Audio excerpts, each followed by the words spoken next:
Hey guys, what's up and welcome back. Today we're going to jump in and do a bunch of the new boss fights that they added as part of Season 2. I think what we can do is just quickly look at our guy and we'll talk about our build real fast. So obviously we've got Limitless Rage, that's a 1.6 multiplier. And then we've got Expectant on the one-handed mace, that's a 1.3 multiplier. And then Ramaladini's Magnum Opus. Right now, this is giving us something like a 1.6 to 1.8 multiplier, but theoretically, this could go all the way up to 100% increase, so like a 2x multiplier. If we had the 0.4 roll on the unique skill, the unique aspect, and 250 Fury, which if we have all sources of Fury, we might be able to get that high. Right now we have 200 Fury. And then we've got Edge Masters on the two-handed weapon. That's a 1.4 multiplier. And then we've got Dire Whirlwind on the amulet, which is a 30% increase in critical strike chance. And we did the math, and basically if you have perfect rolls on the rings, which is 7.5 each ring, and a perfect roll on the glove, which is 12, if you have the perfect rolls on the three pieces of equipment, plus Mortal Draw, plus Dire Whirlwind, and 700 Dexterity, that would be exactly 100% critical strike damage. So in our gameplay, we're noticing that the high 90 that we're achieving, like 98% or so, is definitely sufficient.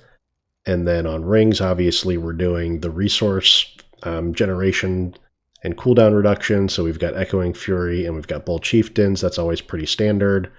On boots, we have Ghost Walkers, which helps us get up to the movement speed cap when we either hit Rallying Cry or Wrath of the Berserker. And then on defensive aspects, we've chosen to go with Might over Iron Blood, and we made this decision because we're using Expectant and we don't have a perfect Iron Blood roll. So we're basically making the concession that Might is better against bosses, because even with a perfect roll Iron Blood, we would only be getting 4% damage reduction, only having one stack instead of 5. You need 5 stacks of Iron Blood, 4% each, to get the 20% damage reduction. So we're making a concession, and we're going to have to do our rotation every 6 seconds to keep the damage reduction topped off at 20%. Then we've got Numbing Wrath. This is an okay roll of Numbing Wrath. We have a perfect roll of Numbing Wrath from a 925 item in the stash that we'll eventually use when we're satisfied with our armor. We're doing Relentless Berserker on the gloves. This is a good setup for gloves. We just need to get this up to 12% critical strike chance. And then on pants, we're doing Juggernauts. So we've moved away from Disobedience, and we're just getting this flat armor increase from the Juggernaut aspect. So it's giving us 4,300 additional armor. And then with the total amount of armor that we have across all our gear, plus a couple of our pieces of gear have armor percent on it, that gets us all the way up to 15,800, which is well above the cap of 13,200. And we can definitely drop some of the total armor percents on some of these rolls, right? So like, you can see like the 25. We really only need total armor on one piece now, because if we add the 1,000 back and have a total armor roll on this, we would definitely be at the cap. So a helmet now can have the damage while berserking roll rather than that total armor roll on it. So like, we're looking for damage while berserking on all of our weapons. We've got damage to close on this one. We need to roll that to damage while berserking. And we've got damage while berserking on those two. And then on rings, the thing that we would replace is either max life or resource generation. We have to have critical strike chance. We have to have max fury because we're scaling with that. So either max life or resource generation can become damage while berserking, right? And then on the amulet, the passive rank that we would want here is most likely counteroffensive, because we're not leaning too heavily into the stun synergies with the one-handed mace. It helps with the bosses for building their stagger meter, but in general, I think we would get more out of counteroffensive than we would wallop. So that's the gear setup. It's a pretty basic Whirlwind setup with the two-handed setup with Ramalladinis, right? Okay, so now let's go ahead and fight some of these bosses, right? So we're going to fight them kind of in order. Let's go over to Hall of the Penitent. Do we want to go from the Onyx Watchtower? No, let's go from Ketbardu.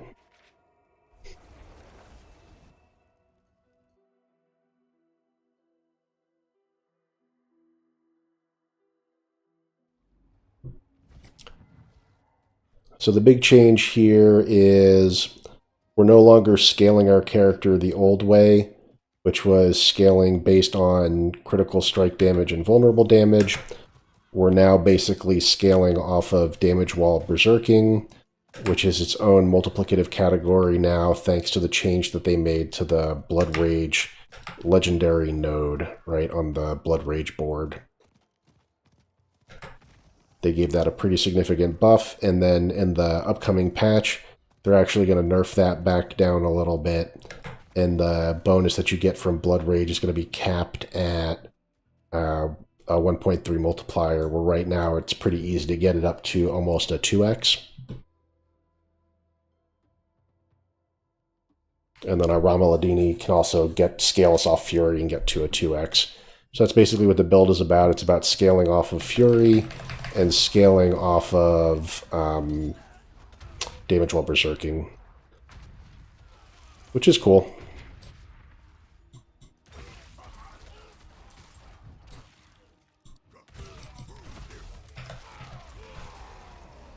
This is kind of an old school build. Basically what's happened is the builds that either do overpower setups or builds that are based off of attack speed are better. This channeling setup isn't as good as it used to be. Other builds have similar kind of like movement speed setups, and just more the more attacks you can do, the better, right? So attack speed setups are generally better.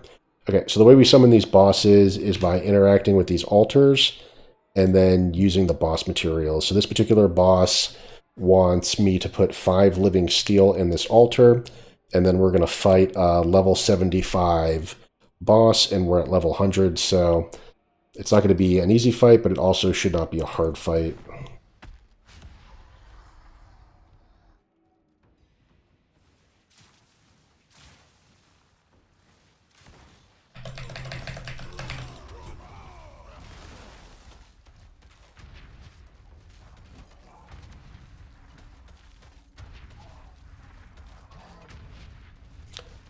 Okay, I take that back. In the PTR, my character was obviously not as strong as this guy is. Alright, so that was a very easy fight. And then typically we're going to get at least one unique per fight, I believe. So we got an 878 Ramalladinis, and this is actually worse than our current Ramalladinis. Yeah, the damage to close roll is about the same. The max fury is worse, and the legendary power is worse. But what's good about this is I can salvage that, so that's cool. Okay, so when I played in the PTR, this boss fight was significantly harder. I guess my character wasn't perfectly scaled yet. Okay, so now let's fight in the Malignant Burrow versus the Varshan boss. Let's see how that goes.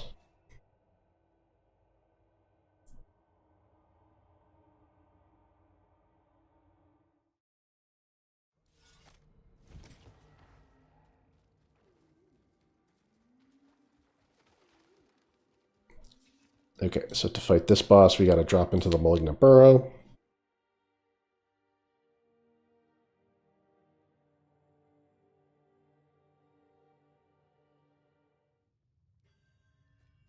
So this is like reminiscent of the Season 1 theme, the burrows.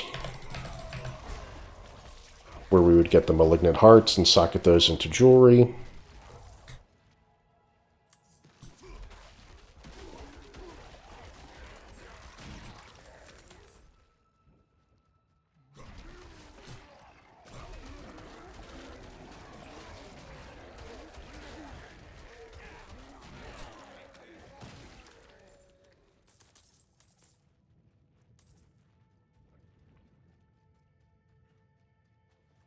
Okay, so same deal. We got to put stuff into the altar. And then this time what we need to put into the altar is one of each of these materials. So you get these from the Whisper caches. And then I've also noticed that after the world bosses, a couple of enemies spawn and they're also dropping materials for this. So it seems like you get a lot more of this material from fighting world bosses than you do from Whisper caches, actually, because the last time I fought world bosses, I think I got 3 materials. I got 2 hearts and a bone, or a blackened femur. And then from the Whisper caches, I was only getting like 1 material per. And then you can also transmute these materials to even it out, right? So I could think of this like, take this 7 here, it could become 4, 4, 5, 5, right? I could redistribute these things. Like I need 2 more heads basically, so I can turn 2 hearts into 2 heads and even this out. But basically this is what I'm gonna do, is I'm gonna put these in the altar, 1 of each. And this should summon Varshan. Yep.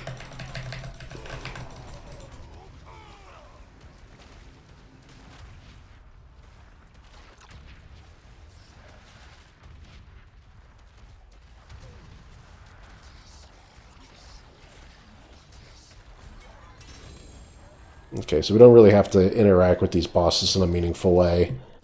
We're a little overscaled here, but that's okay. The point of this is you're supposed to kind of fight these bosses as you're scaling up throughout the game. And that dropped a Field of Crimson. Field of Crimson, people are not happy with Field of Crimson after the rework. So this used to have Ranks of Rupture, and we actually have one of these in the stash, the older version, which is, it's got Ranks of Rupture. Now, I'm not sure what the multiplier is when standing in the pool. That might be more important. And the way Rupture works anyway, Rupture probably isn't scaling that well with increased ranks regardless, right? So maybe you don't lose much in this newer version of Fields of Crimson, and maybe the unique power is better. But what I've noticed is they typically, even if you have a legacy item, like I had a legacy version of Ramaladini's equipped, right? And they rescaled the unique power. This used to be a point. No, I've got a legacy one that's a 0.2 in the stash, and it was a 0.1 because this used to be 0.1, 0.2, or 0.3. So, but they did scale that up. So if they change the unique aspect, it looks like they make that consistent, but they also don't manipulate the regular affixes, it seems. So kind of strange. All right, so now we have 2 of the Duriel mats. We need 2 of each of these to summon Duriel. So that means we need to fight Varshan and we need to fight Grigor 1 more time each. But let's catch that on the other side of the rotation. So the next thing we want to do is go over here to the Darkened Way. And we're going to fight Lord Zur. Lord Zur is a boss that's part of the Season 2 theme, the vampire theme from Season 2.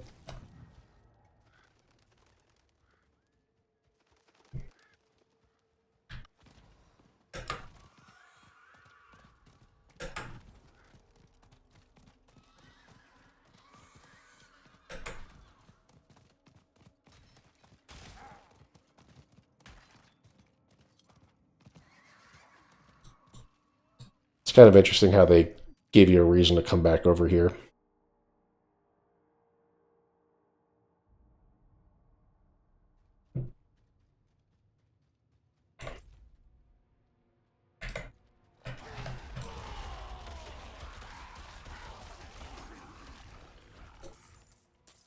Hopefully you can kind of get to the shortcut of this. Yeah, okay, so the portal's right down there.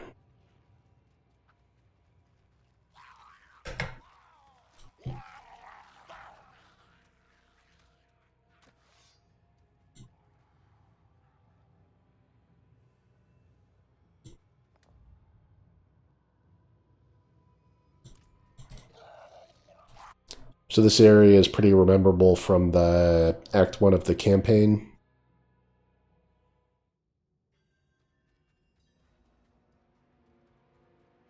Probably got a short little dungeon to walk through here like the other examples.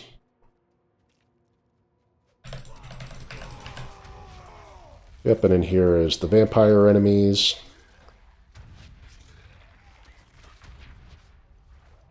So you saw a lot of these kind of enemies in the open world, like Vampire Helltide from Season 2.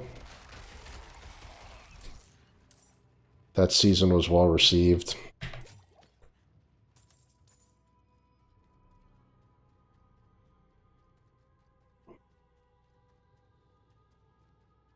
So it's more like a cellar and less like a dungeon to summon these guys. Let's just wait for my Wrath of the Berserker to come back off cooldown.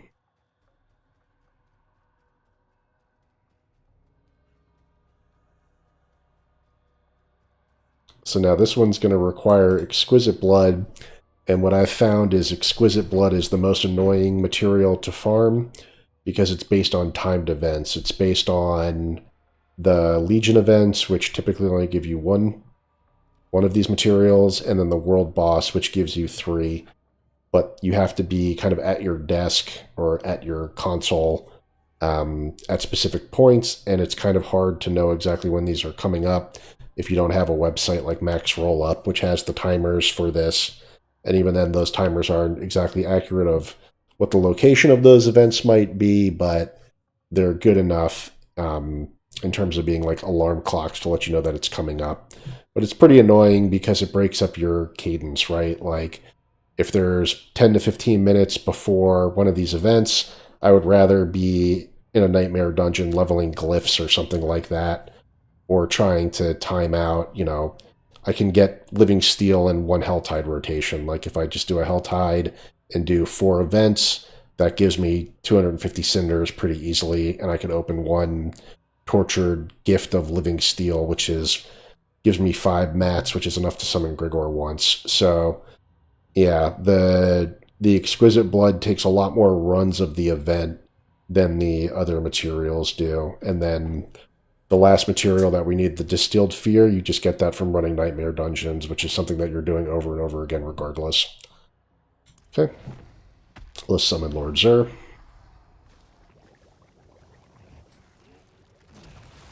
Okay, he comes out of that blood pool. He looks pretty good. He's a level 80 boss. Oops.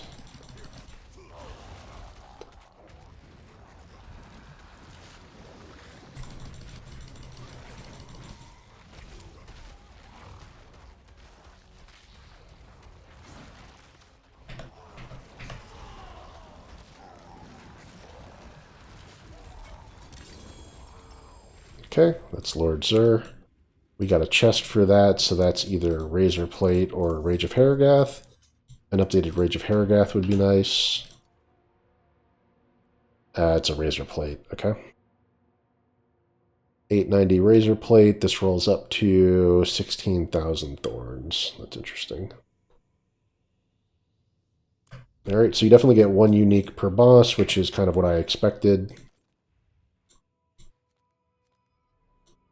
Okay, and then lastly for this one here, we need to open this as a Nightmare Dungeon. So let's go back to Kiobashed.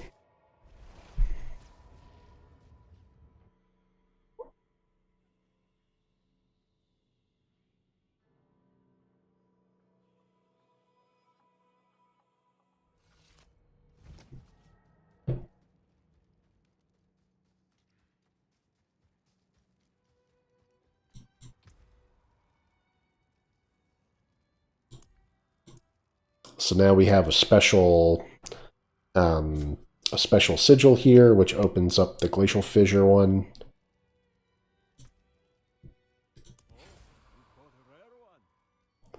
Which is funny because it's kind of like a nightmare dungeon, but not really. It's like pretty short. But yeah, it opened up in that same location. So I don't know what would happen if we go over here without converting it into a nightmare dungeon, but this is basically what you do. Turn this into a nightmare dungeon.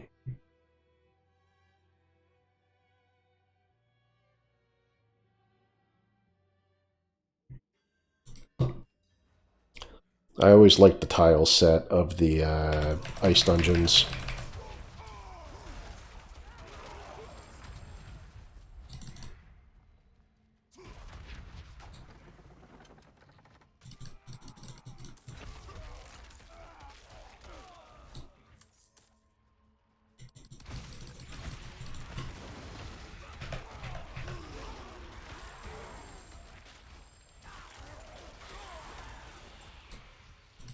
I also like the expectant setup. I always have liked the expectant setup because it kind of gives you good discipline for attacking into the monsters rather than kind of like running into them and then trying to start whirlwinding.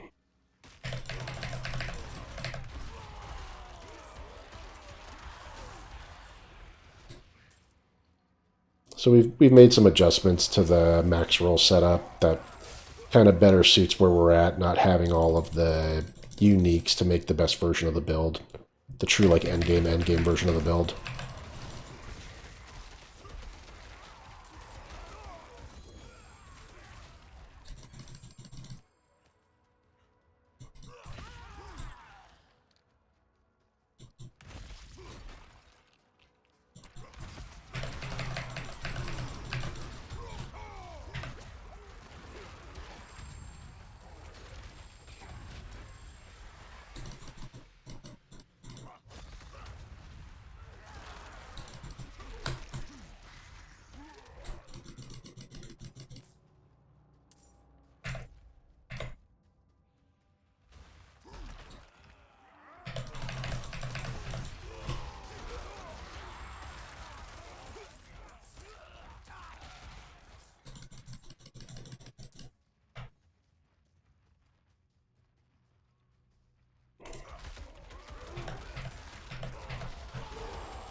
These are all level 85 monsters, which is why they're dying so fast.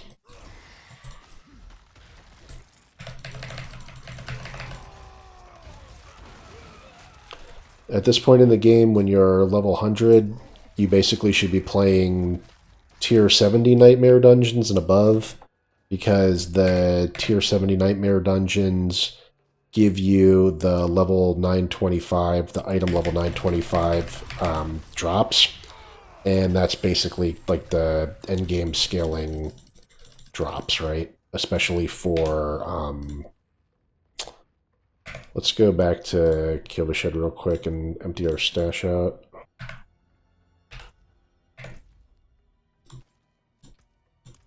So yeah, like I was saying, you want to be doing the tier 70 and above nightmare dungeons for the item level 925 items, which is important because when legendaries drop, you also want them to be at the highest item level so that they can be in their max roll ranges.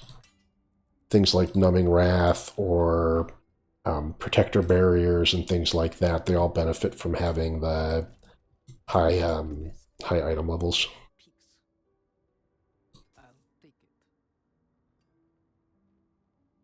5% or a 5-second might, we might keep that.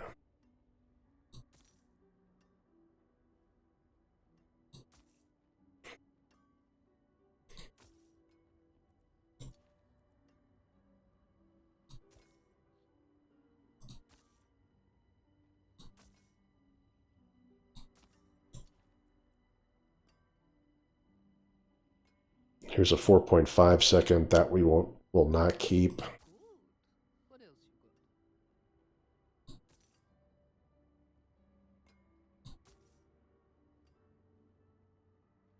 Good deal. Father bless.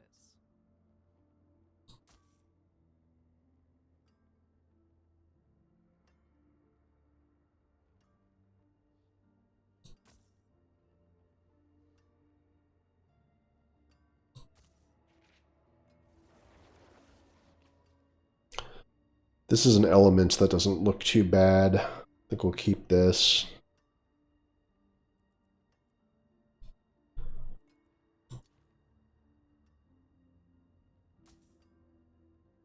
Good deal. Father bless. It's unlikely that we'll find any weapons that we want to keep because we really need 925 weapons at this point.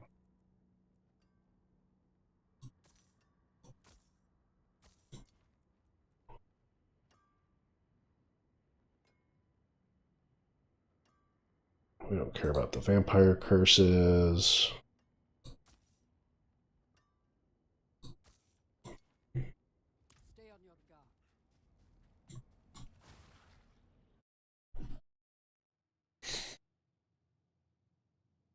Yeah, so outside of the high tier nightmare dungeons and getting uniques from these bosses, it's unlikely that we're going to find anything that we want to keep.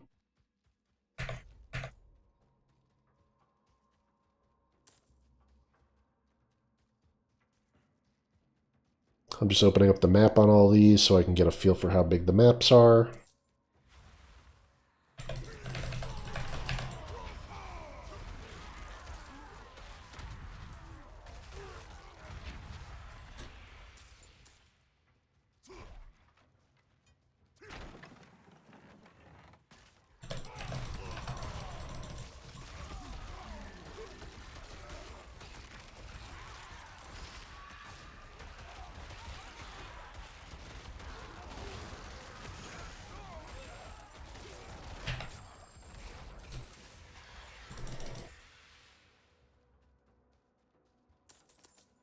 If it was more reliable to get veiled crystals from salvaging, we would salvage more than we would sell at this point. But what I'm finding is you're more likely to get veiled crystals as drops and from chests than you are to get them by salvaging the yellows. So hopefully they change that in the Loot 2.0 update, because you're always kind of needing veiled crystals in this version of the game for rerolls. Not so much for imprints, but basically for rerolls and for upgrades. Okay, so no summoning altar because his ritual was creating the key.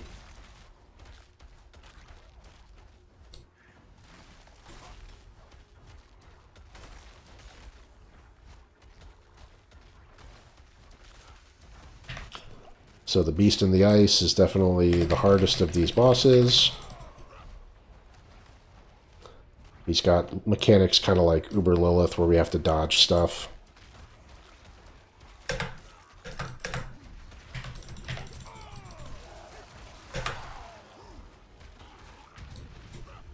Definitely possible to die here.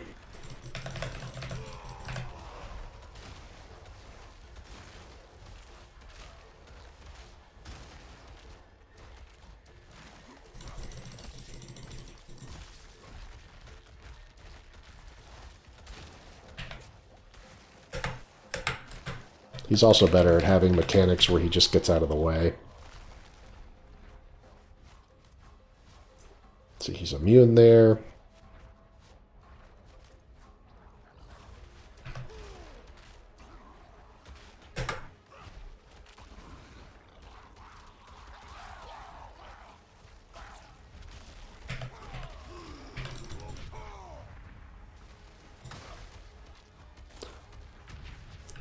He's basically just annoying how little time he actually spends in the arena.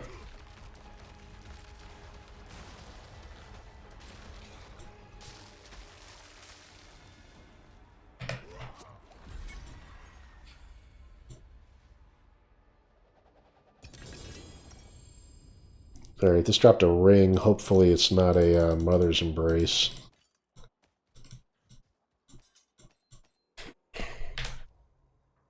Ugh, Mother's Embrace.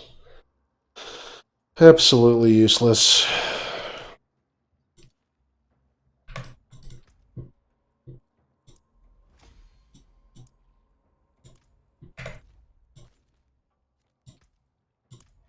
Okay, let's go back to Kyoto for a second.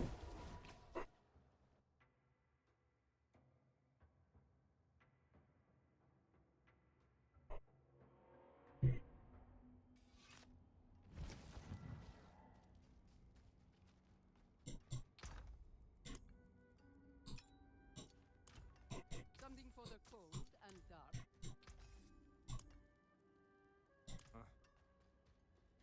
Okay, so to summon Duriel,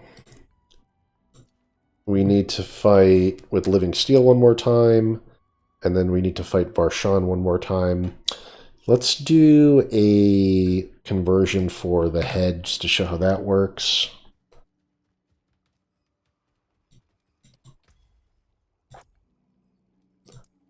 So the summoning item, basically what we want is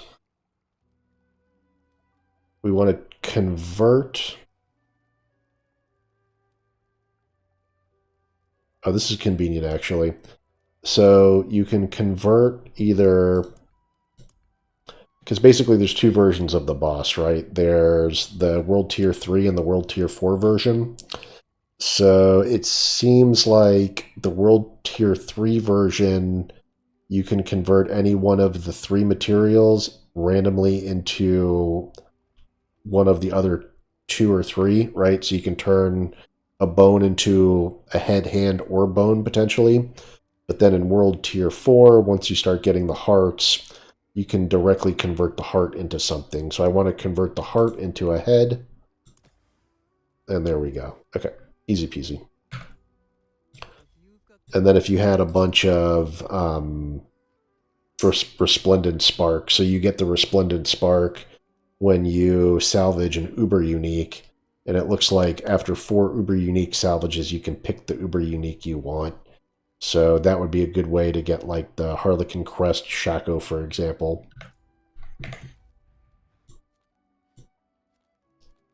Alright, I believe I need to reset the dungeons. Is that something we can do? Yes.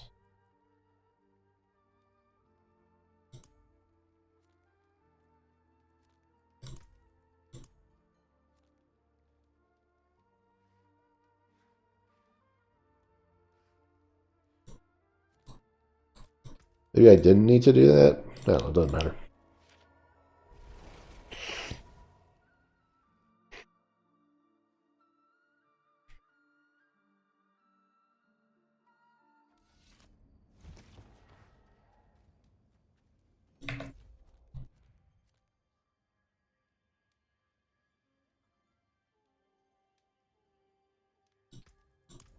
I'd much rather travel from Kembardia.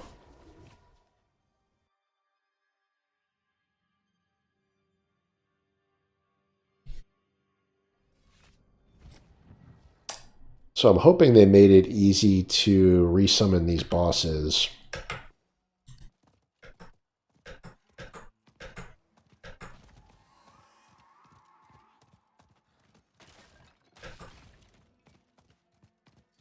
It'd be a shame if I had to exit the game and come back in, especially when they've made that reset dungeon button available again.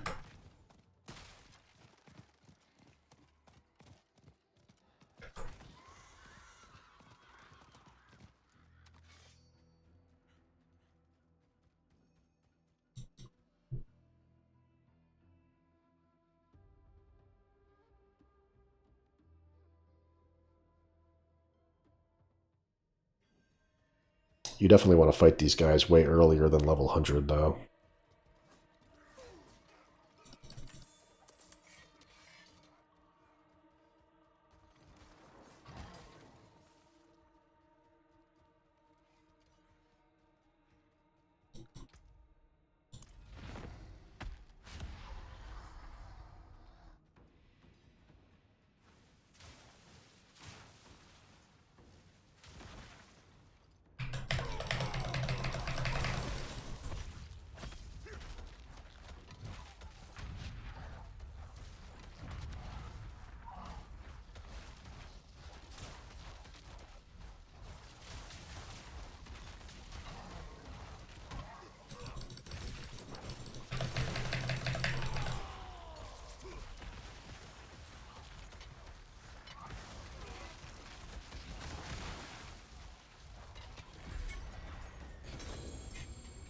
I wonder why it wasn't, my critical strike chance was like way down there for a second. Not sure why. Okay. And then now should be easy peasy to go fight Varshan again.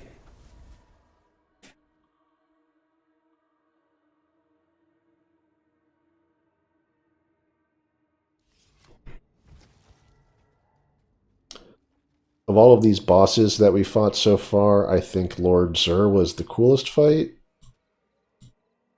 He wasn't too hard. He looked pretty cool. The Beast in the Ice fight is just annoying with how much time the boss is immune to attacks. It spends a lot of time off screen. It's immune to attacks. Does a lot of summons. It's got those Uber Lilith style mechanics, which are annoying.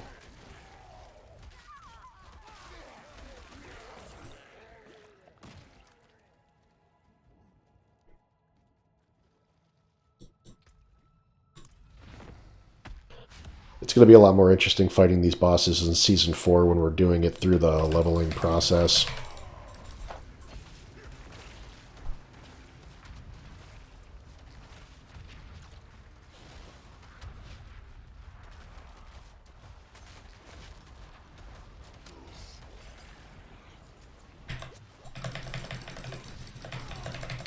We're getting really bad RNG with the critical strike chance.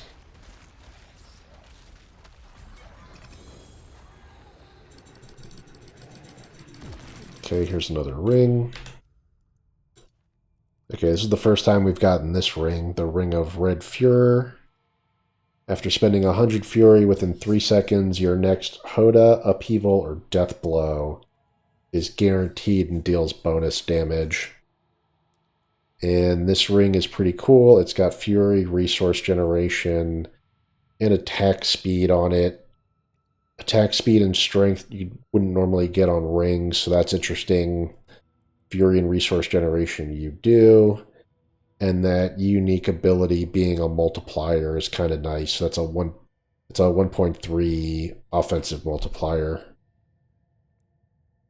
Specifically for attacks that benefit from attack speed. So Hoda, Upheaval, Death Blow, those are all the good attack speed, either mastery skills or core skills. So that's cool. Okay, and then we should have the mats we need to summon Duriel.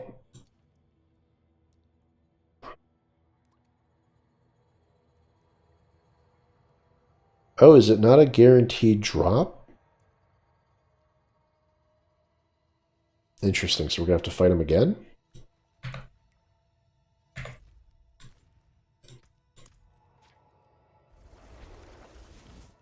That's annoying if it's not a guaranteed drop.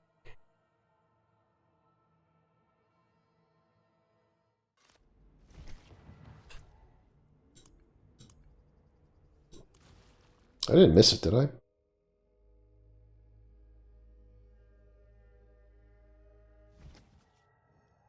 I did. Okay, good. Whew.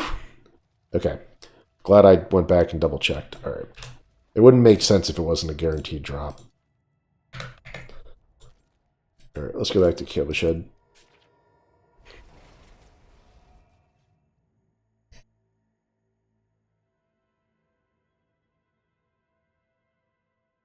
And now it's obvious to me how everyone has their full set of uniques. You just farm these bosses as you're going through the leveling process. Another pair of Pendant Greaves. Oh, that's nice. That's my first perfect pair of Pendant Greaves. And the movement speed is good on that one too.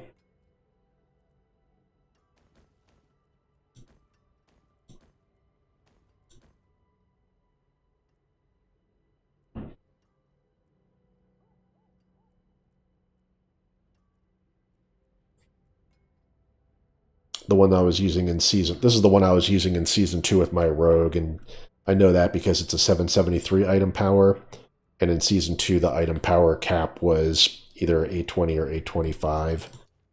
And then I was talking about Fields of Crimson here. This is the older version with Ranks of Rupture. And yeah, the unique affix is sort of the same. Looks like the bleed, which is an X, depends on the weapon power, the item power, but the 20% is constant. And then this one traded out. Ranks of Rupture became...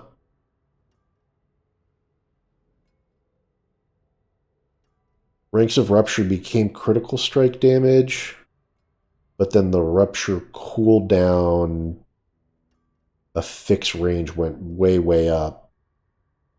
Because if I upgrade this to +5, that 26 will become up to 39%. So that's the trade-off.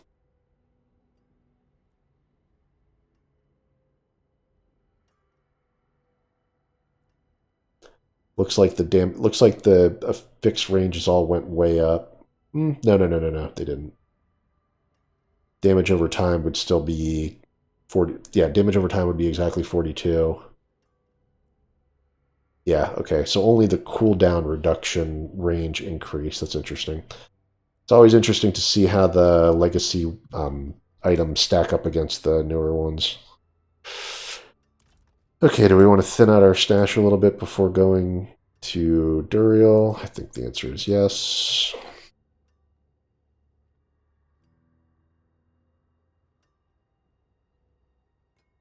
Relentless Berserker, we need those.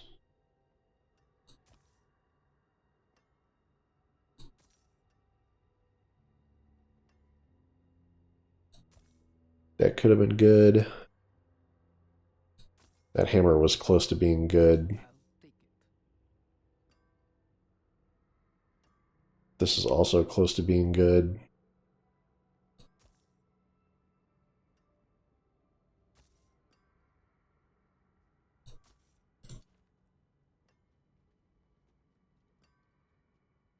Here's a Relentless Berserker, but it's a min roll.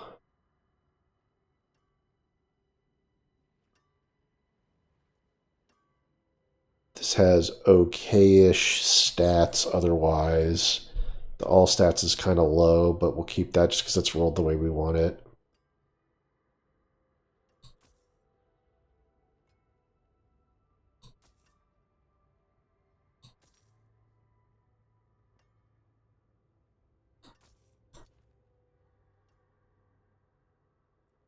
All right, we'll go through the rest of these later.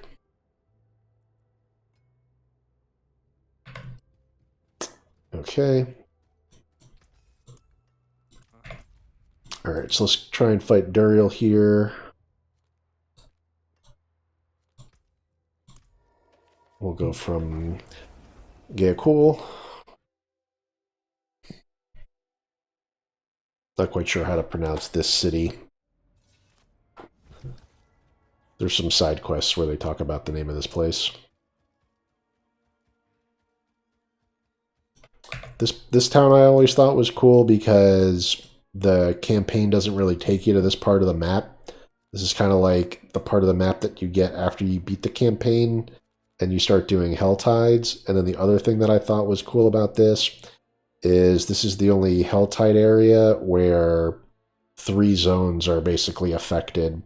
So it was cool when the game launched to try and get the Tortured Gift of Mysteries.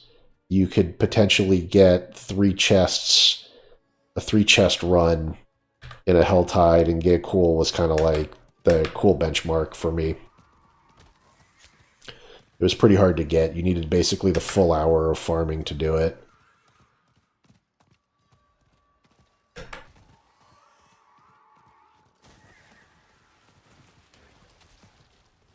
Kind of funny how the Tortured Gift of Mysteries is right here next to the Gaping Crevasse as well.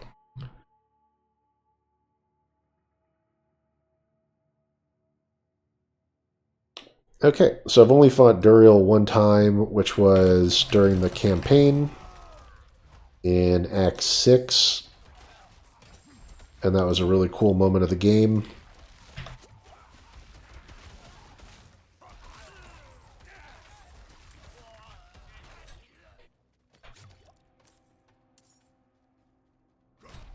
We'll expose the map for this dungeon fully.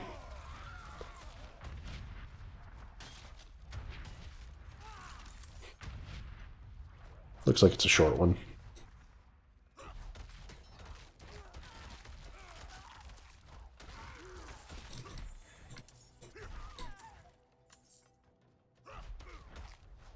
Yeah, so it's only really the Nightmare Dungeon that's got any kind of distance to it.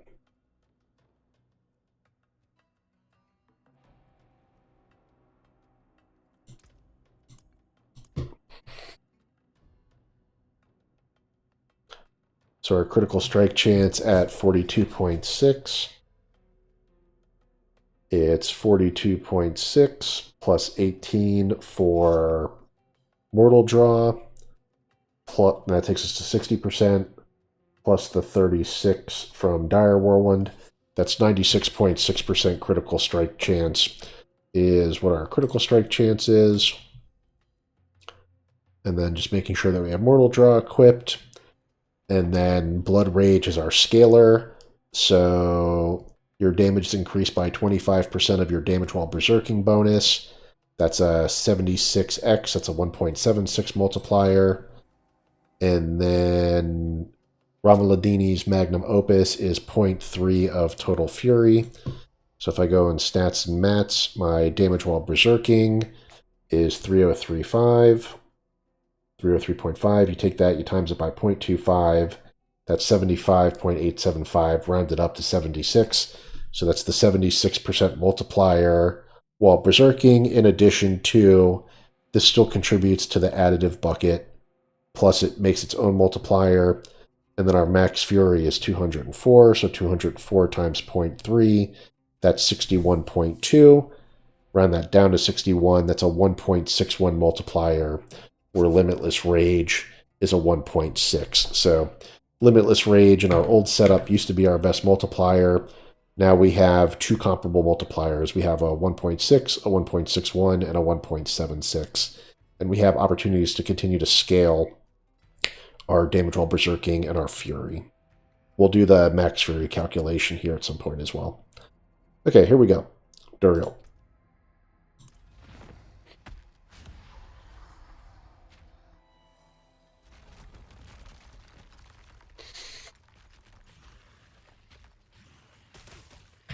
Ooh, look at those jerks.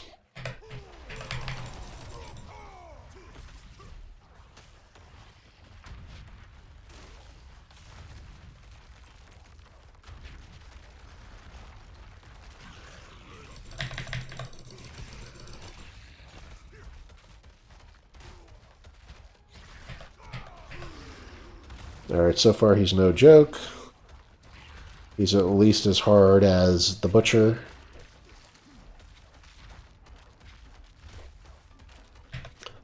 The hardest enemies by far are the Butcher, and then the Helltide Commander Croxa is also pretty difficult.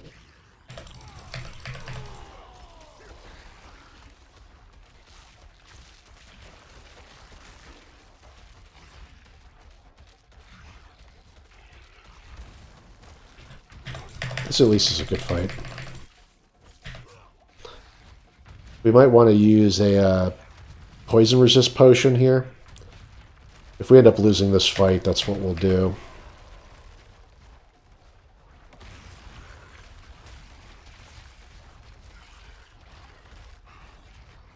Hopefully if we lose, we can still go back and fight him with the fog rather than needing to summon mats again.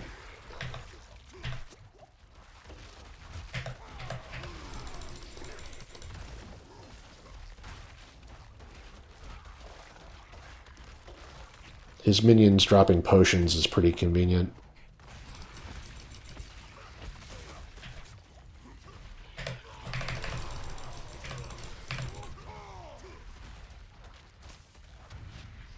Alright, we got a good snapshot here. This is a good rotation.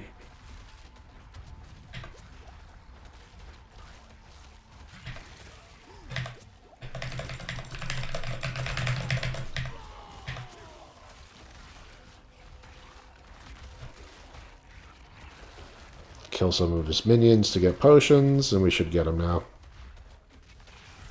Alright, nice. First try, pretty appropriately scaled, I would say. And we got an Ancestral Helm, so if that's a Shaco, we're pretty damn lucky. It might be the... There's 3 different helms it could be. It could either be the Godslayer Crown, the...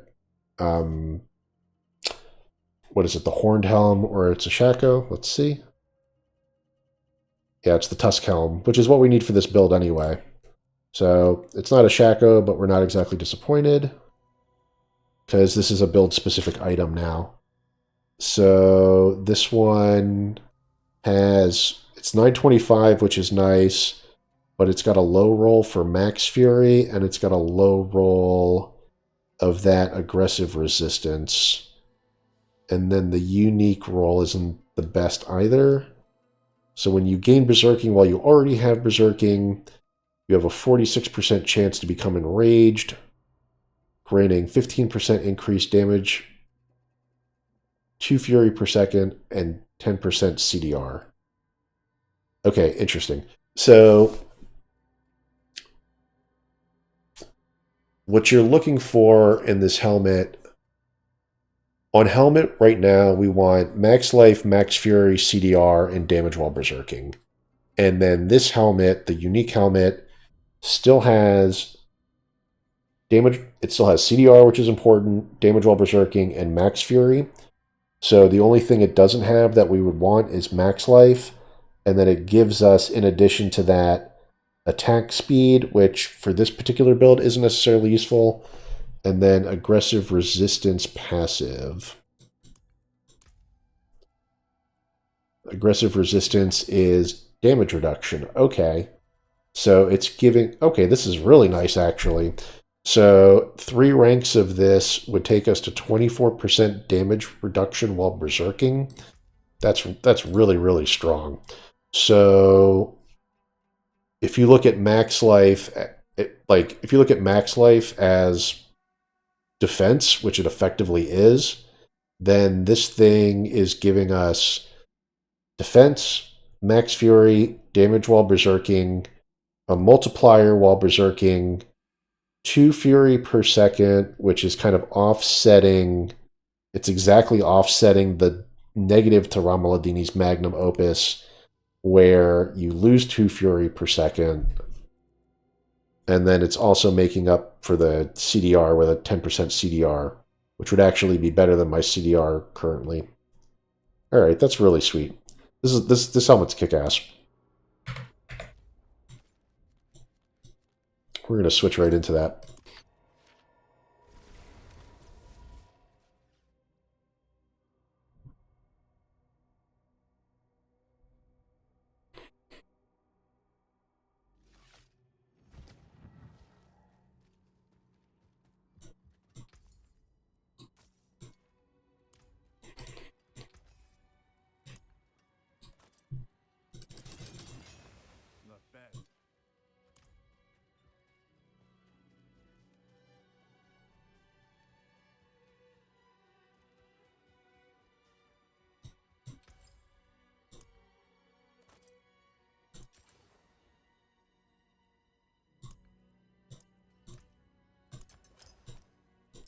Come back and see us.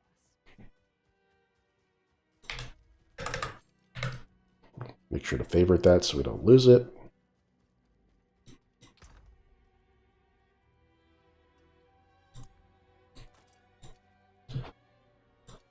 Okay. Let's go through all this crap later.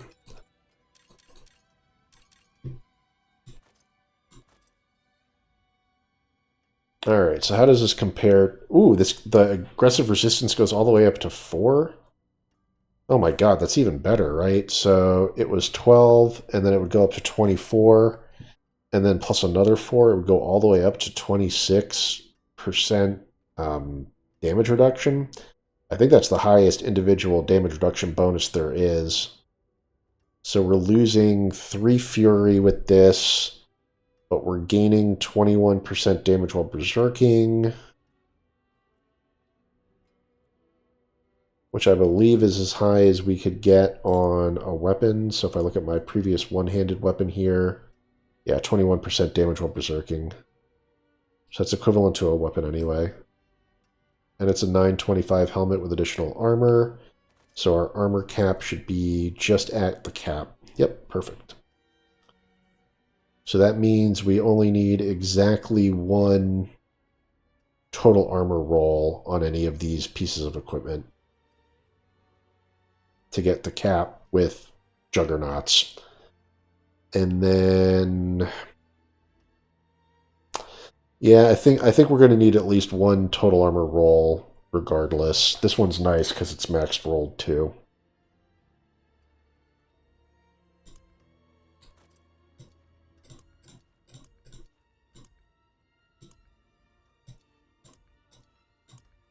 Okay, we don't want to sort this because we don't want to mix these in.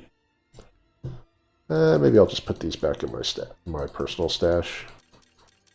I don't think Uber Lilith is going to drop enough materials for that to matter. Okay, now let's go fight Uber Lilith.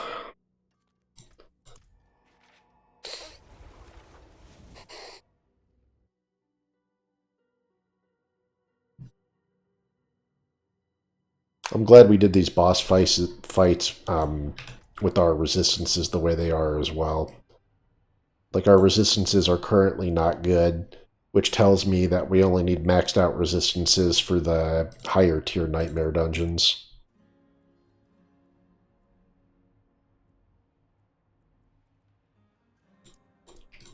Okay. And then for my build specifically, I only need one more unique piece of equipment. So that would be...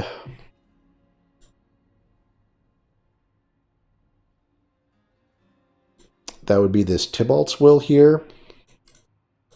So this thing has potion capacity, damage reduction from close, a damage percent max resource, and a 1.4 multiplier, increased damage while unstoppable and for 4 seconds after. Plus, when we become unstoppable, we gain 50 primary resource. So we become unstoppable when we use Rallying Cry or when we use Wrath of the Berserker. And then in the final version of this build, you swap out Lunging Strike for Charge, and Charge becomes another source of unstoppable. And then you don't need the basic skill to generate Fury is basically what happens here. So that tells me that our chest is what needs the total armor roll. So DR close, DR fortified, and then either max life or damage reduction on chest.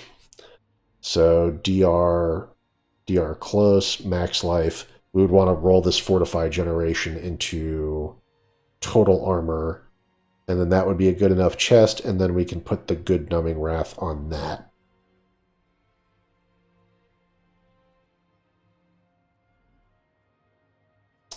And then at that point, we wouldn't have Juggernaut, so we wouldn't be hitting the armor cap. So then we would be out of places, basically. I think what we would do then is... This is why they put the Dire Whirlwind on the one-handed, because you lose 2 slots with the uniques where you can have defensive, which means the only places that you could have defensive are chest and amulet. And if we want both Numbing Wrath and something that increases armor, it means we got to move Dire Whirlwind back down to the weapons, and that would either be on the offhand one-hander or the two-hander. So then maybe we would move Edge Masters back here, or maybe we would just put elements instead of Edge Masters. So it would be like Dire Whirlwind elements, either Juggernaut or Disobedience, or maybe even Numbing Wrath here, which would probably be pretty good actually. Numbing Wrath here might be sick actually, and then just Juggernauts here, because that'll be good enough. I think that's going to be the setup.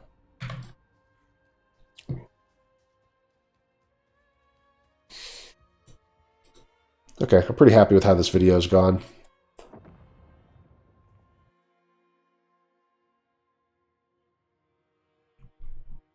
I don't necessarily expect to beat Uber Lilith here. Haven't beaten her yet. And she's got one-shot mechanics, so it's basically going to be whether I can dodge her moves or not. Just open up her map just for fun.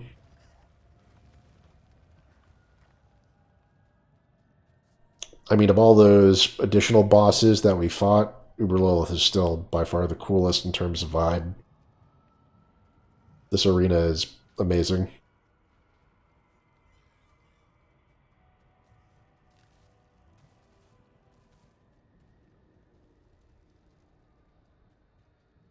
Just soaking in the atmosphere.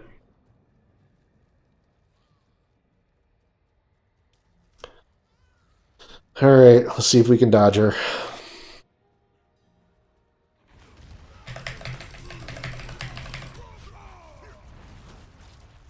There, we're doing good damage.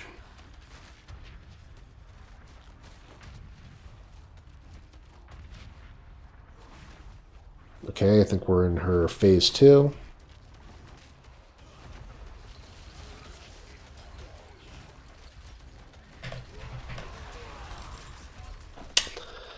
Ah, those one-shot mechanics, man.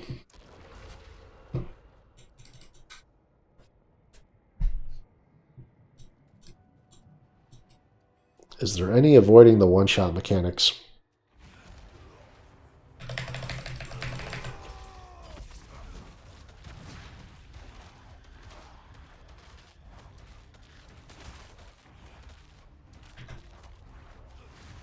Because I don't think anyone would think that the one-shot mechanics are good design.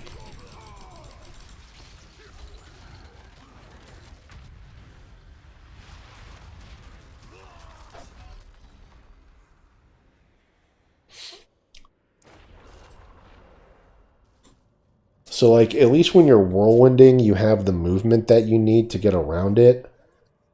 But it's almost like it would be better to have leap on the bar or something so that you can avoid the waves.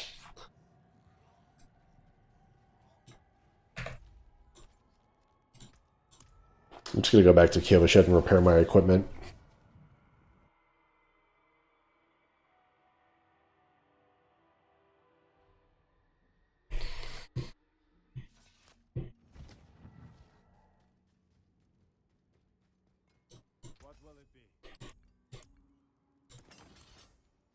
So I don't think there's anything I can do.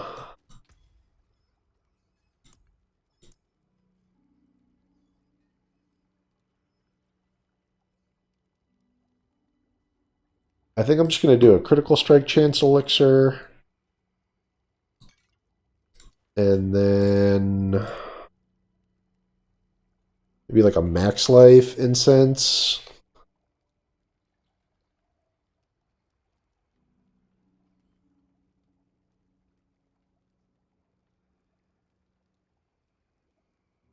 Resistance all stats. Let's just do this max life one. Because what did we lose? We lost a decent amount of max life switching into this helmet.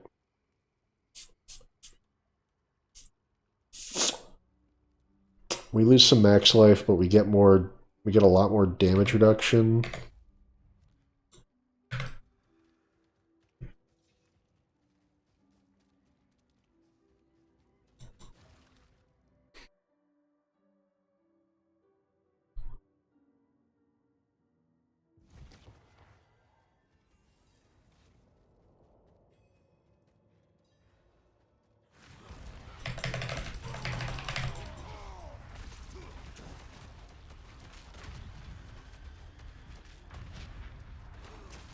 We're doing plenty of damage. The tick rate is nice.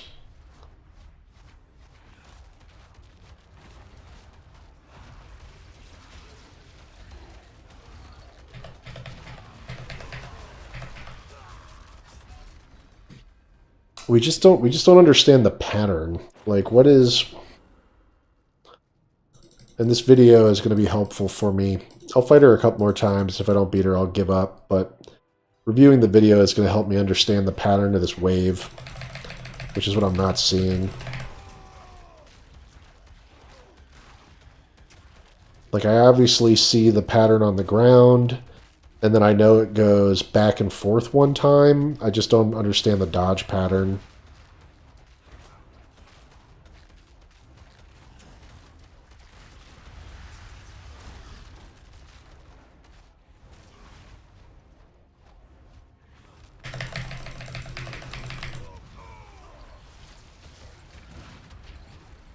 Alright, so here it comes.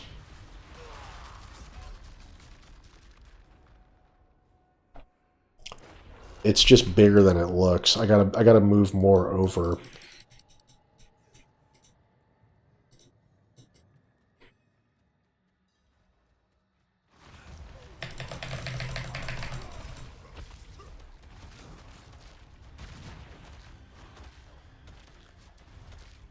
Imagine getting an Uber Lilith kill on hardcore. How?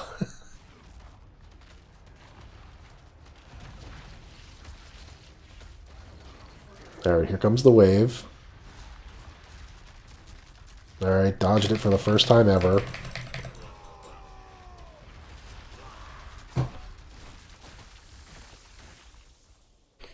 Okay. I think we see at least one wave pattern now. We just have to get more over.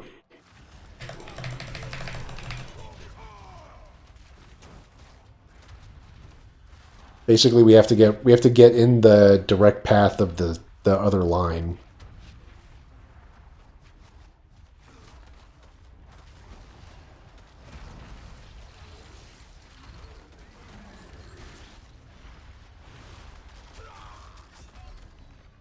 Okay, so that one we needed to stand in the middle.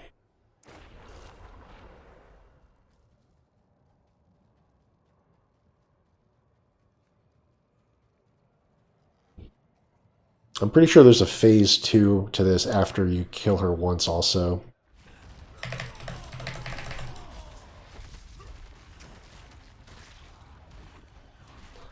But we're fine with our tick rate. We're fine with our tick rate, and we're fine with our general damage reduction.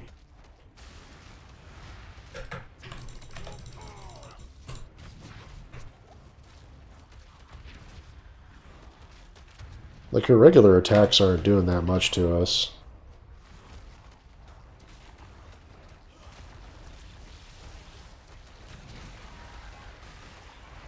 Alright, this is a middle... Ooh. Interesting.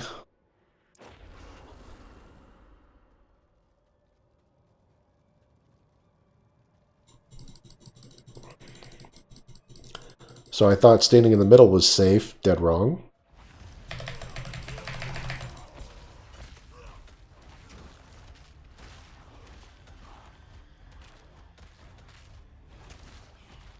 The good news is our damage is fine, and we can, for the most part, ignore her regular attacks.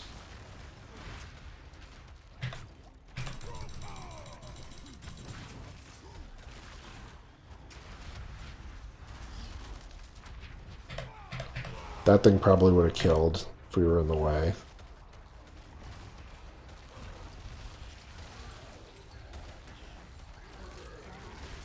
Alright. Okay. Alright, we dodged that one.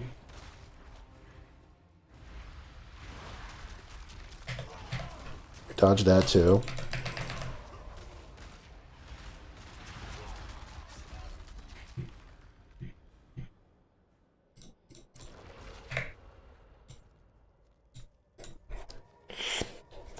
The one-shot mechanics are just tough.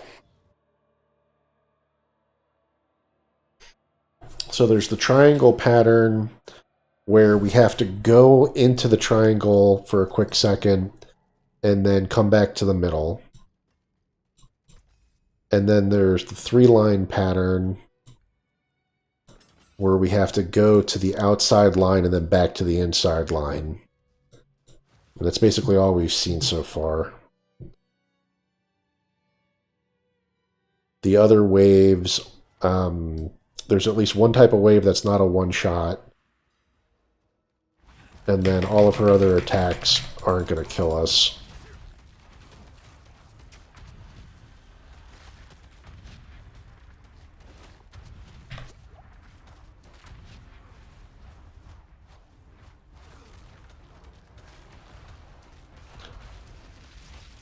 Okay. Alright, so what type is it? Back, and then back. This need to be a little quicker there.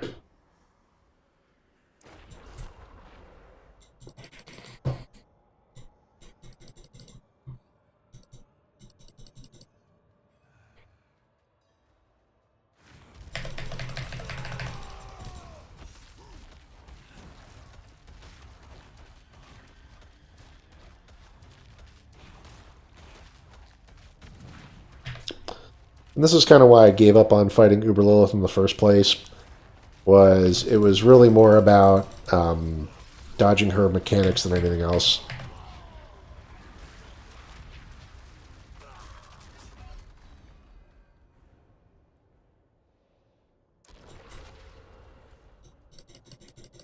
Like, that was pretty frustrating. That seemed like I should have dodged that, but...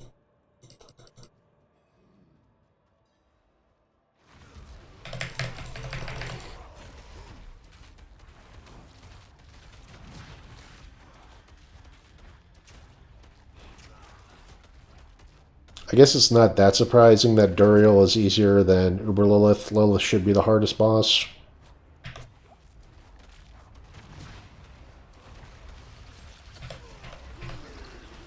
It's just annoying how difficult these mechanics are. Like, they're converging at a point where it's like... It's almost like I have to, like, get behind the wave. Like, I have to, like, let it go by me and then get behind it. But when two come, it's, like, really difficult to deal with. So maybe I can't stand directly in the middle. I gotta be off, like, I gotta be, like, at one side or the other of it. I'm sure there's a guide somewhere on how to dodge it.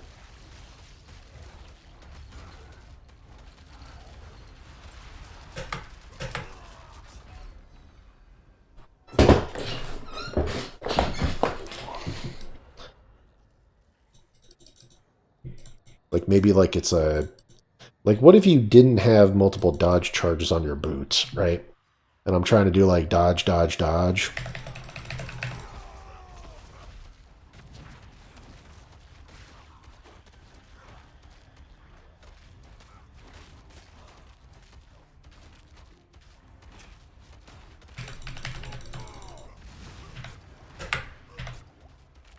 Like, that's not a one-shot, which is fine.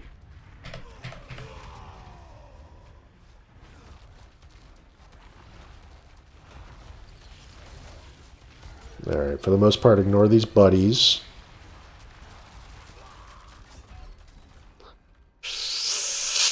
Hey.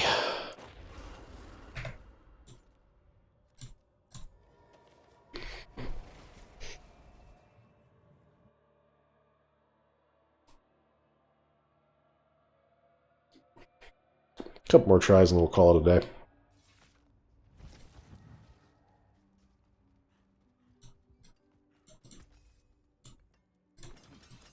Not bad. 260k to repair. My equipment was pretty busted up.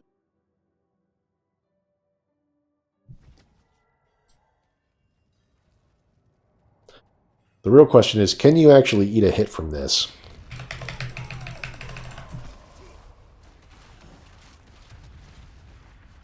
I think the answer is no, but...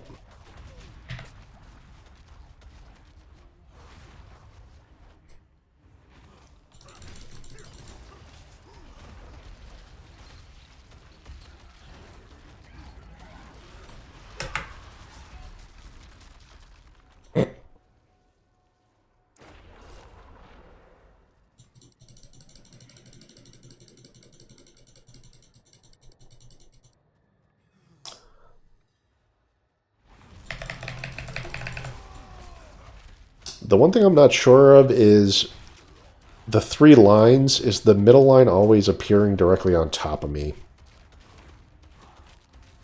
Because if it is, then there should be like a cadence for the dodge pattern where I should be able to go like in, out, directly on the line.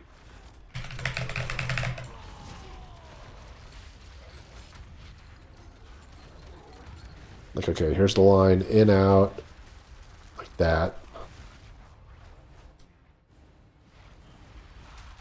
In, out, in, out. Close.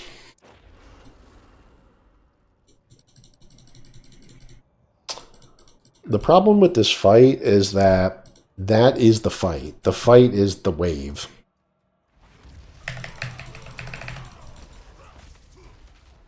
It's no longer a boss fight anymore. It's basically just dodging that wave.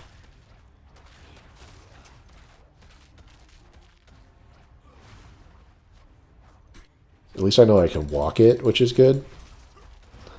And maybe that's going to be the better way to do it, is just not panic and just walk it out. So like in, out.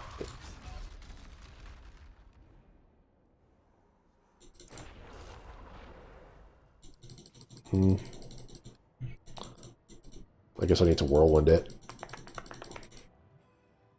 I'm just worried about running out of fury at an inopportune moment.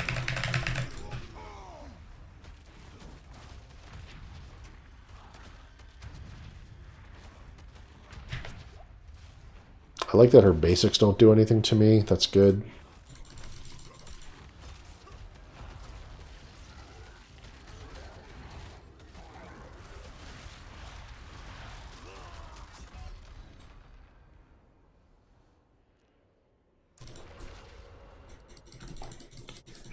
It'd be nice to know which direction the wave is coming from.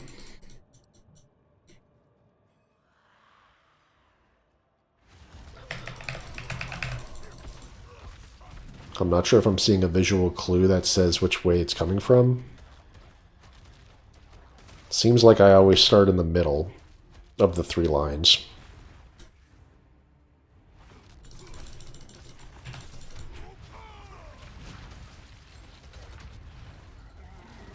Okay, 1. Just.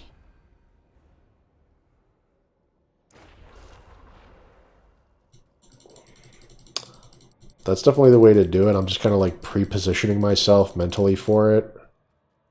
And then just doing an in, out pattern.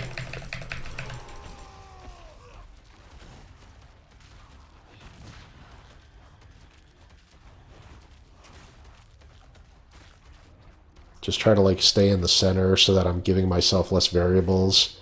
Either have to go north, south, or east, west.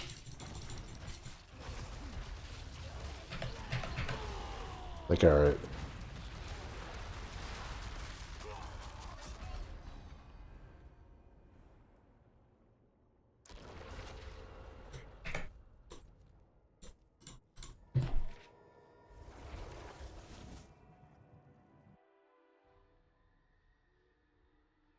The timing is just tricky.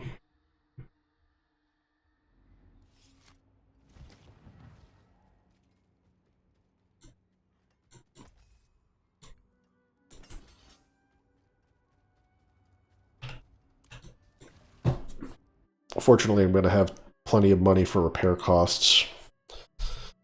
Whew. Maybe I want to switch back to my other helmet.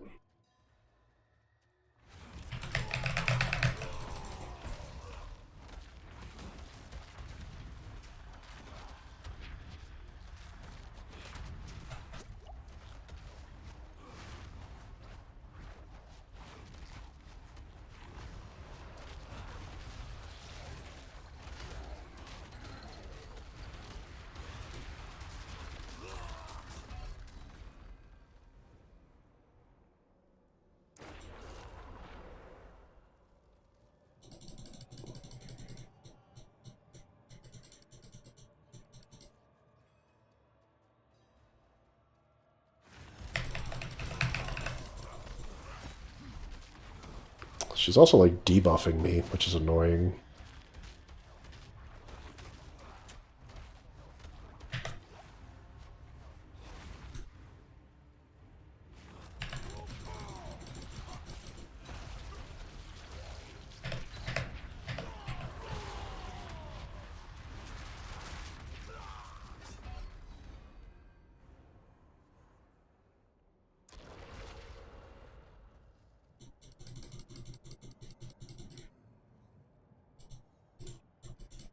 Alright, last try and then I'll quit on the video.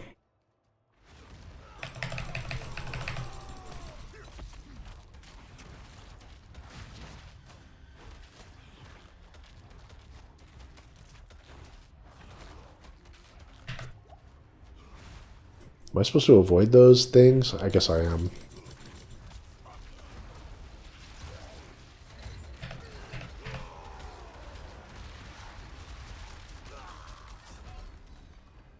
I feel like I had no chance of avoiding that. Alright. I lied. One more try because I'm like eating her debuff for no reason.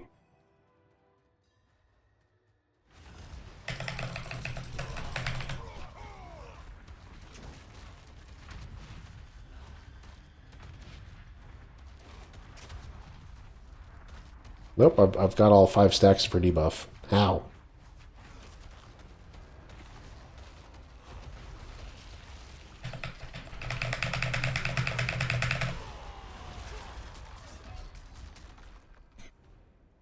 Ay, ay, ay.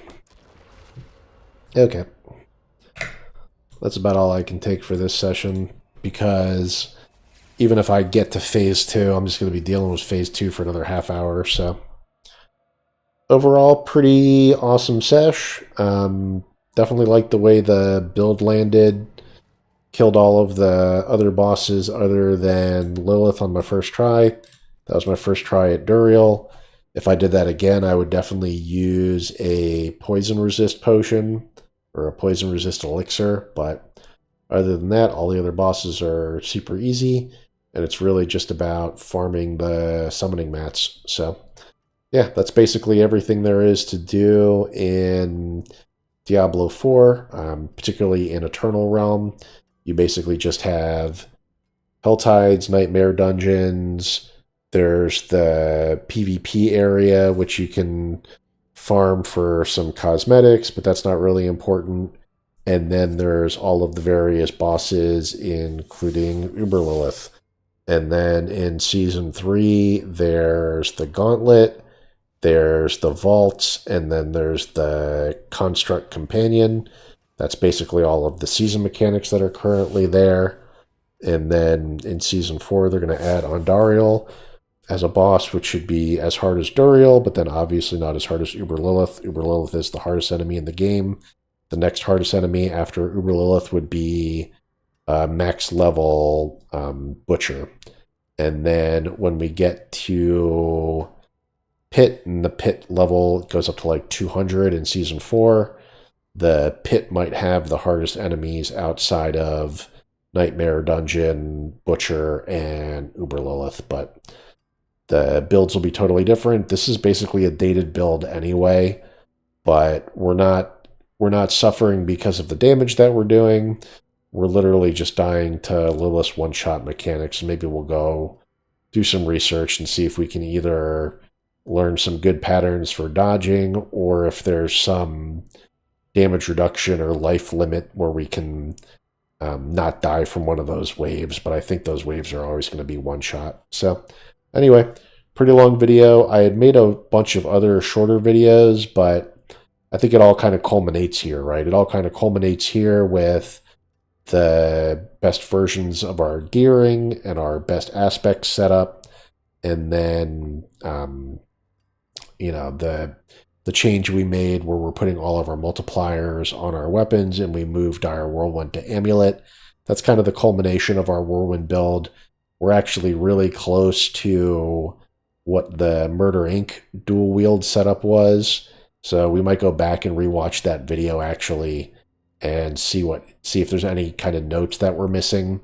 The only problem is that was back in a version of the game where critical strike damage and vulnerable damage were their own multiplicative buckets, so it doesn't really apply to this version of the game where damage while berserking is the multiplicative bucket of choice. And then in Season 4, they're going to specifically nerf that so that this node isn't going to read the same. It's going to read your damage is increased by 25% of your damage while berserking bonus up to 30% is what it's going to say. So the current bonus at 81, which is a 1.8 multiplier, which actually that increased that roll on the helmet actually took this way up. So we should definitely get one more roll on the mace, and that'll take this up even more. And then we need a fury roll on one of our rings, and then we're kind of scaled as much as we can be. And this helmet is theoretically scaling us quite a bit for damage reduction. Although what we gave up for this was might, and might was a pretty good source of damage reduction as well. So when you gain berserking while already berserk, you become enraged. So that's really leaning heavily on Relentless Berserker.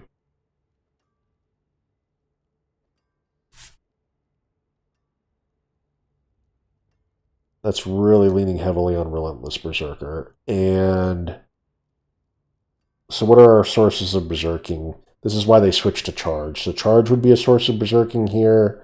Warcry, Wrath of the Berserker, and Relentless Berserker as the utility aspect.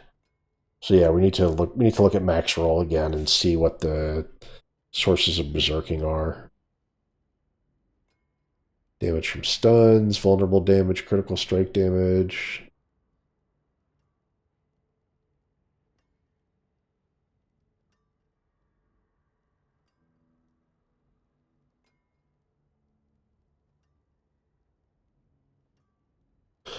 Where does it talk about berserking?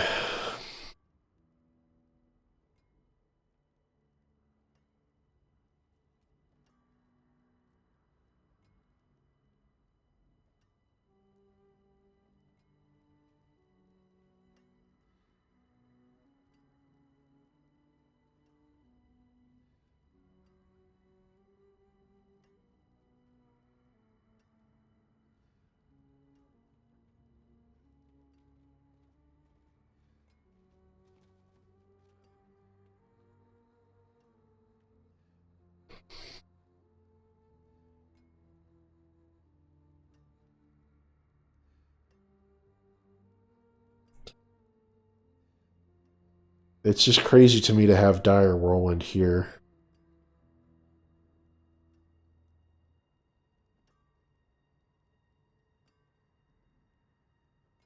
And then Disobedience here just seems so unnecessary.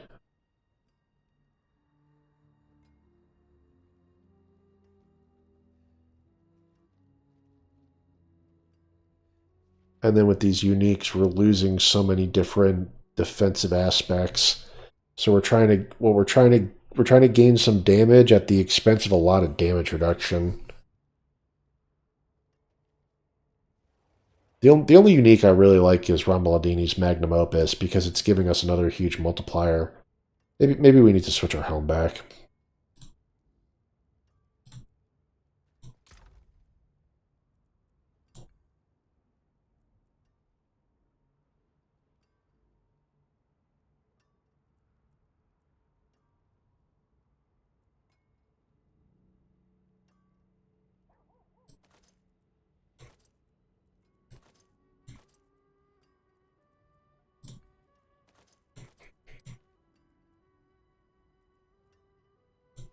I ultimately don't think that's going to matter, but we're giving up a lot here. We're giving up some life, and we're giving up a more reliable source of damage reduction.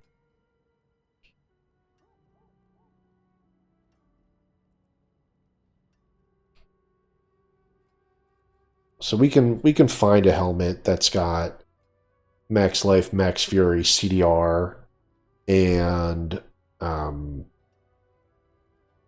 damage while berserking. And then between chest and pants, we want max life on both. We basically want max life on both, total armor on one, and then 5 sources of damage reduction. straight DR, DR fortified, DR close, or maybe DR to bleeding. Whatever the highest numbers are.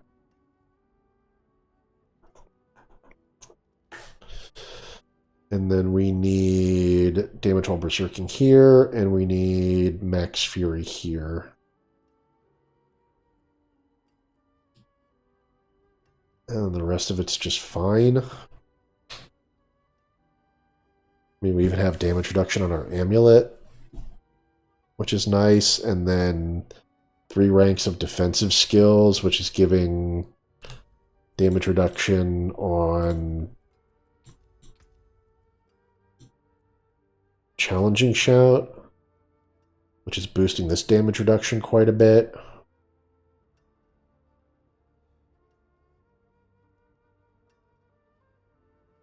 I've got the max life modifier on here.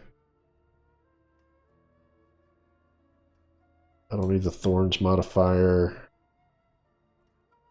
That fortify modifier doesn't matter. I've got all the life I can get here. I've got basically all of the damage reduction I can get here.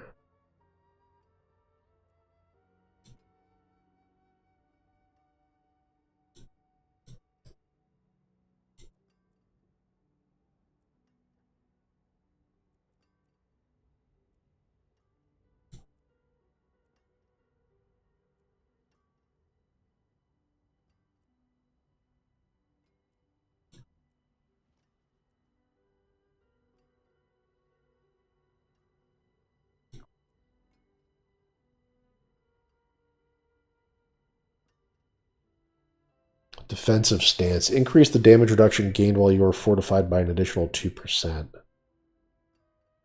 Okay, I definitely need that.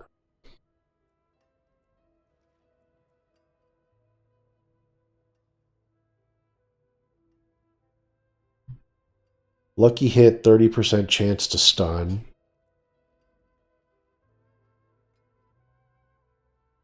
%15 increase on that.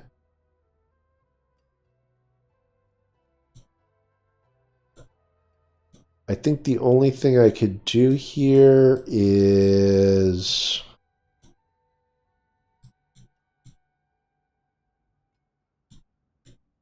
The only thing I could do if I want to be even more defensive is pull out of that and then pull out of the wallop bonus. Like, concussion wallop is like my least needed bonus.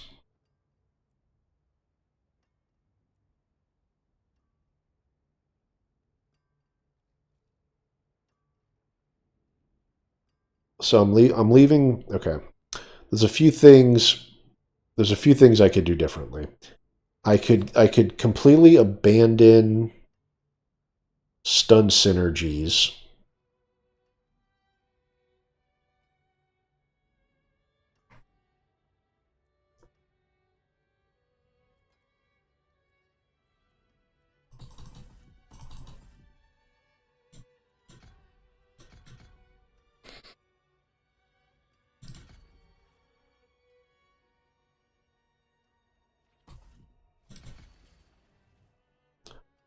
So that gives me more fury. That gives me more damage reduction.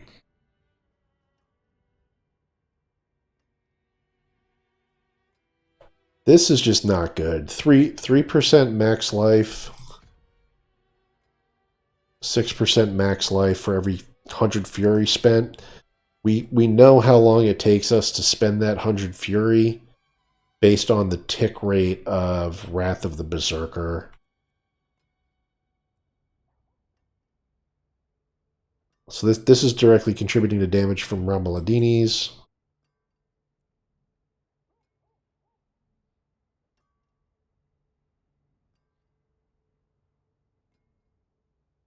This is a 1 point. This gives me a 1.15 multiplier if they're stunned.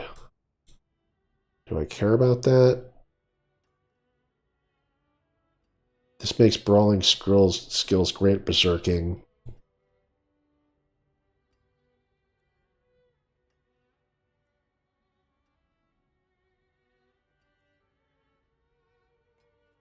So this is how charge gives berserking. So basically, kick, charge, or leap can become a berserk generating skill thanks to battle fever.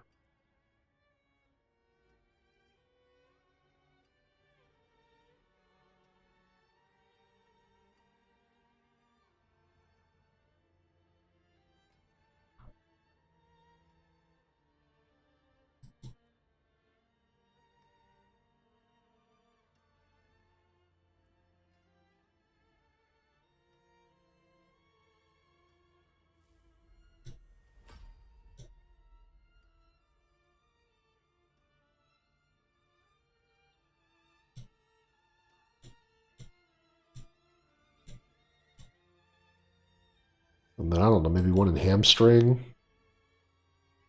Each time you take direct damage, gain fortify. That's not that good.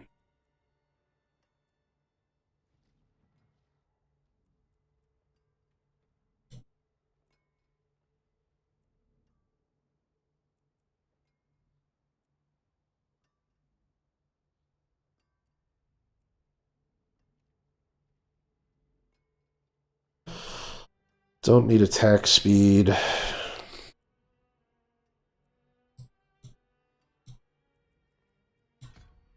don't know, one into hamstring.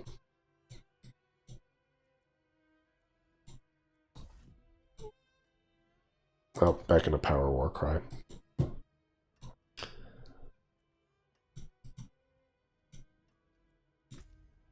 So that's basically me abandoning one-handed synergies. Increase damage to stun with the mace. So I mean this might be a good setup for pushing nightmare dungeons, but it's not a good setup for bossing.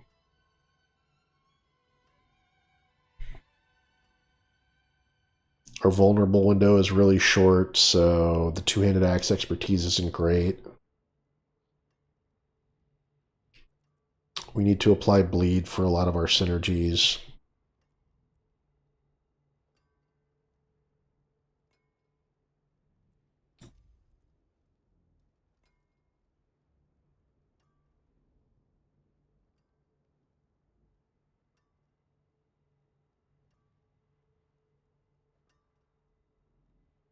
We might just want another sword, honestly.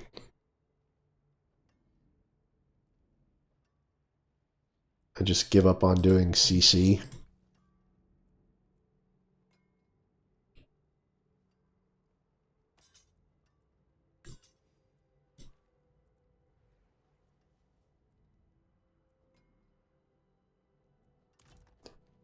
This might be the way. And then I can transmog out one of these.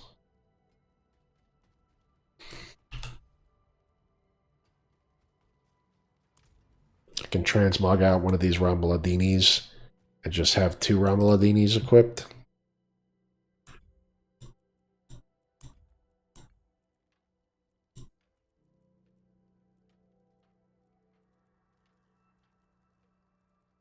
Where's my Ghoul King Blade? Do love me the Ghoul King Blade.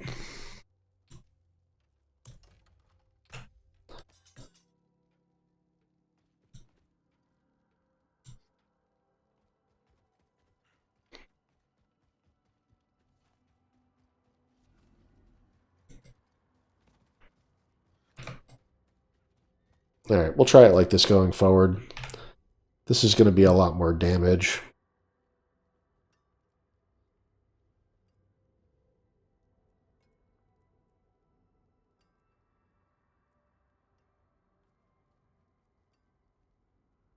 If I can roll this to max fury. And I can roll this to DR fortified, maybe. And then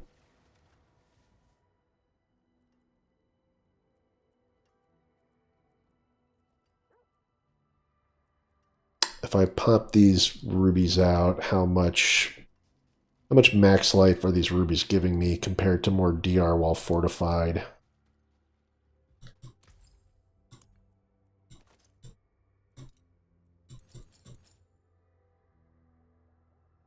It's giving me like 4,000 life. That still might be the way to go.